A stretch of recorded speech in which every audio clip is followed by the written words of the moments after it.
Hello and welcome to episode 41 of SOHO Insights, where each week we talk about the latest products, services, and trends that help your small office, home office be more productive, efficient, and fun. Hello, I'm Kathy. And I'm Jen, and this week's episode is about keeping it fresh. It's about keeping your website fresh. We're talking about the why, the whys, the hows, and the whats behind keeping a fresh website. And to get started, we were going to talk about something. What were we going to talk about? I don't remember.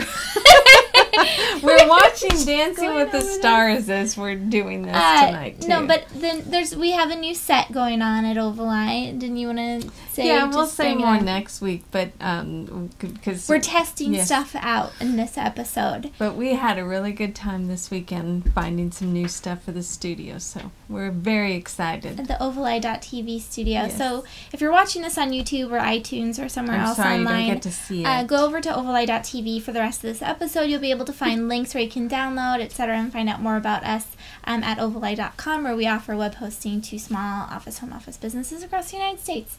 But anyway. Wow, what a commercial. I know I've gotten pretty good at making my voice sound very commercial-like when I talk about Ovaleye. It's like, what's that, the Bob Barker show? What is that called? The Price is Right. Know. You sounded like that a little bit. Jingles. Yeah. So anyway, we're talking about keeping it fresh. So why do we need to keep it fresh? We made a little list up of why we keep our websites fresh at Ovaleye.com. And part of why we're doing this is because this is a constant struggle for us here at Ovaleye.com, keeping our website updated. Because we're not just talking about blogging and things like that. We're talking about keeping your services updated, keeping things changing things constantly to make sure that your conversion improves over time. Your graphics, if you can, too. It just depends on what you have. There's all sorts of things. We've said in the past what we have available, but if you already have a website, let's talk about how you can keep it fresh. Yeah, so the first one is, or the reason why we're suggesting that you should keep it fresh is that you stay on top of mind. There's always a reason for someone to come back to your website and find out more about you, right? Yeah, definitely. And then the second one is build up expert status. That's kind of a given. So the more you blog about the things that you know, the more people are going to take you seriously and understand, you're the go-to person for that topic. You always want a new, fresh look. You got to imagine that you have a walk-in store, basically. People are walking in all the time, and so you have to change up things.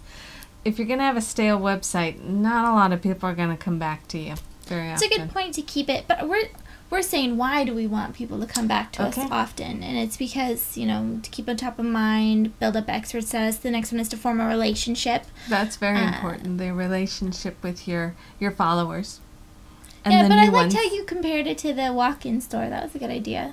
Because you do, when people walk in at our small town of Duval, we know the proprietors of the store, and we're able to talk to them, and we come back often. Even if I'm not planning on making a purchase, I just want to stop by and say hi to the owner. And the one person I always look at and think of quite often is Mona. She has Chic Essentials. She's a client of ours.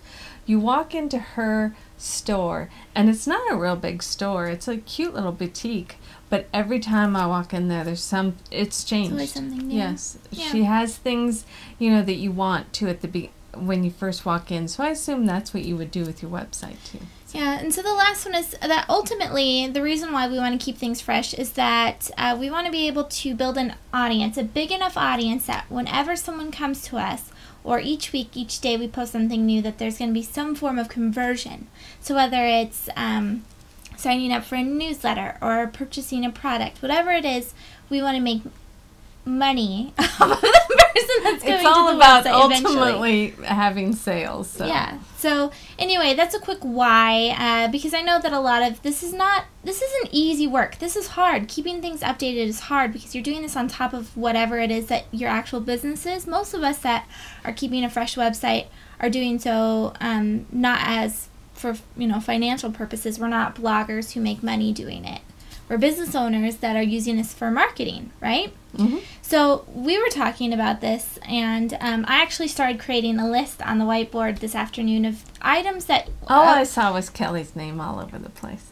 I was kidding. There's this little part in the corner. It says Kelly with.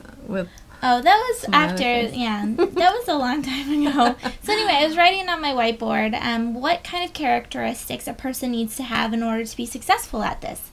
Keeping a website fresh every day, every week, that type of a thing. Because, like I said, it's a lot of work. And I actually thought of an article from the New York Times Magazine that ran over the weekend. And actually, let me pull it up on the computer, too. So it's titled, What If the Secret to Success is Failure? And I found it for young female entrepreneurs and shared it with our community. And it's actually a really good read, and I highly recommend it. If you go to ovaleye.tv, I'll make sure I post it. It's quite a lengthy read. It's something like 9 pages, but it's very interesting. It talks about this book that Chris Peterson and Martin Seligman. Gosh, I'm really awful with names sometimes. But anyway, I have an image of this. So they put this book together with basically characteristics of a successful human. What someone would need to be in order to be a successful human. And they broke it down into 24 character strengths. And this KIPP schools, they put it together in a report card, actually. It's very interesting. And they take each student and they grade them based on their characters, or the characteristics about that person, which range from their strong points: zest, grit, self-control, etc. And there's 24 of these points. We're not listing all the 24. No, we're not going to talk about all of them, but they never share it with the students. They just use it for themselves, because they argue that we're setting up kids for failure because we're basing them just on their knowledge and not really the person as a whole. And so they're saying we need to develop these good people that can make it no matter how So how are you smart applying they are, this kind to of the a thing. website? So anyway, it takes a lot of hard work. It's just because you know how to blog doesn't mean you're going to be good at it. Just because you went to business school, you got your master's, doesn't mean you're going to have a successful business. Well, it takes. So well, let's go through these. we pulled out just 9 points out of this 24 we're missing list. 9, though, I put it back. It's over on number 3.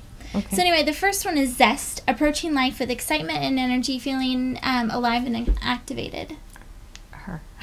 No, it's everyone, right? That's what you have to have. Yeah. Because one of my things that I put on the whiteboard was you have to have enthusiasm. It's not just about it's not enough to be passionate. I feel like it's more, you have to be so excited to be able to do business, to help someone, versus just love what you do. Your energy level has to always be up. Yeah, so the second one is? Grit.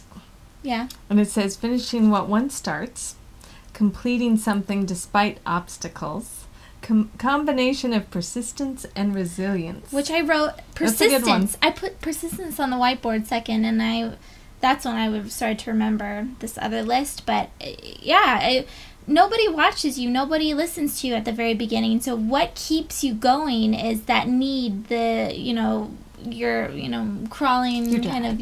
Your drive. So the third one is self-control, which is a really big one. And it's regulating what one feels and does by being self-disciplined. Self-discipline is a big thing. So it's a good one. Didn't you say you're going to work on that one? Yeah, because my blog's not updated all the time. I wish it was updated. And Twitter, I'm still having a hard time basically thinking of 140 characters. So I have a hard time with that. So the next one is social intelligence, being aware of motives and feelings of other people. I like that one. So that's a good one, especially if you're updating your content. You have to be aware of what other people are thinking and what they might need, what your customer wants. That's a big one. The next one is creativity, coming up with new and productive ways to think about and do things. This one is ours. I would say we try to be as creative as possible. Yeah, but Mom and I were talking about this, and a lot of you that are listening, I think you can agree that there's a lot of coaches right now that are doing the blueprint thing, where it says, this is what I did, and it's successful, and it worked for me. And they're type A's. Purchase it, and do it, and you'll be successful, and you'll be successful. You make $1 million. They're the creative types. They're very good at creativity. They're good at grit. They have all these different characteristics that if you don't have these that blueprint that person did is not going to work for you. So you have to think of that blueprint yourself. So figure it out. Yes, you have to do it yourself. Otherwise, you're not going to be successful. I did write a blog on that. Okay. So the next one is love of learning. The next is wisdom, obviously for giving people advice. Then there's integrity. This is a big one, speaking the truth and presenting oneself sincerely and genuinely. And then the last one is kindness. And this is one that Ovaleye, I feel like we've been talking about a lot lately because we're reading the book by Simon Sinek. Is that how you pronounce his name? And what's it called? Start with Y? Yep. The producer is shaking his I have head, to yes. say it's my favorite book so far. Purple Cow was my favorite. It bumped it. It's so good, and I recommend.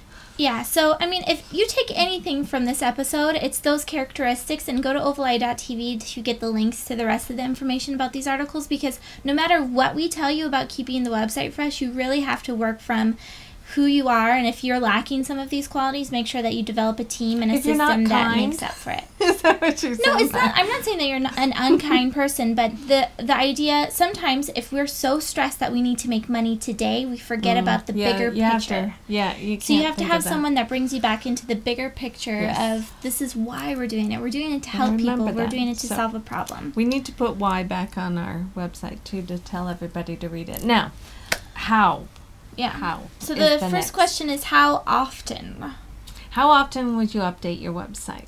We do it as often as we can. The parts that need to be updated. The homepage. Okay, but not we're different. So much. Hold on a second. We're different. We have ovaleye.com. That's where you go to purchase web hosting. We have our blog. On that website, we have a forum. We have events. We have videos. We have a lot of different things going on that website. Plus, we have our personal team blogs. We have ovaleye.tv.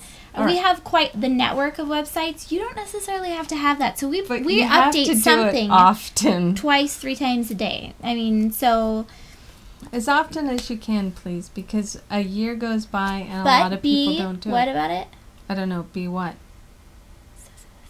What? Consistent. Oh, what? Sometimes I swear she needs to just read my mind. I don't know what's wrong with her. We were just talking about this. Consistency is the whole thing throughout, especially with a website. It's hard, too. Being consistent is hard. Because people will come back and they'll say, well, goodness, there's nothing new. And being consistent with this video is very... Once you're consistent, people check back and they make sure that you're doing it. Okay, so how to decide what to do? And that we're talking about how to decide what to do to keep your site fresh. Are you gonna blog? Are you gonna use video? Are you gonna use audio? Are you going to change the about page? That type of a thing. And I always say you just changed your about page. I think everybody, because you've changed basically within a year. You have to change. I know some of my partners too need to change some of their websites, which I'll be talking to them shortly. What are you doing? Are you taking off your watch? Well, no, it keeps coming off. But do what's comfortable for you, basically. The next one is how will people find it? How are people going to find the stuff that you're updating? How are they going to find your website?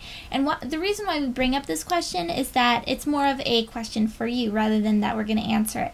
Before you even start to create the content, consider how people are going to find it. Are you writing for search engines? Are you hoping is the end result that people are going to find you on Google? Are you writing for the people that you've already built the relationship up for on Twitter and Facebook? Or are you writing for current clients that you're emailing them?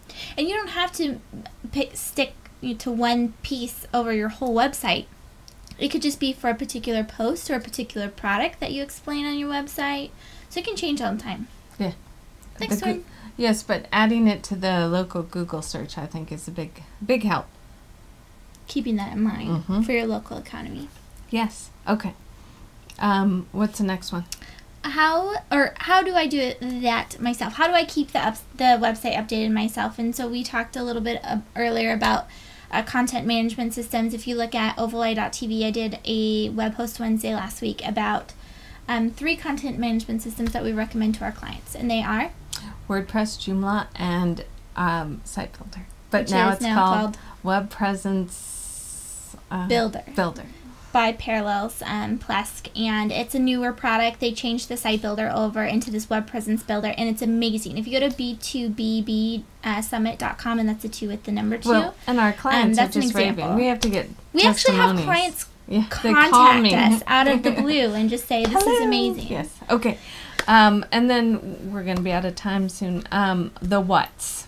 What will you be updating? We've already mentioned the blog, the videos. By the way, if you're not doing videos, start doing videos. If I can do videos, you can do videos. And they're super easy. We'll do a show on that soon. So those are the two, I feel like are traditional forms of updating your website, but there's so much more that you can do other than that, and it comes with that creativity characteristic that we talked about.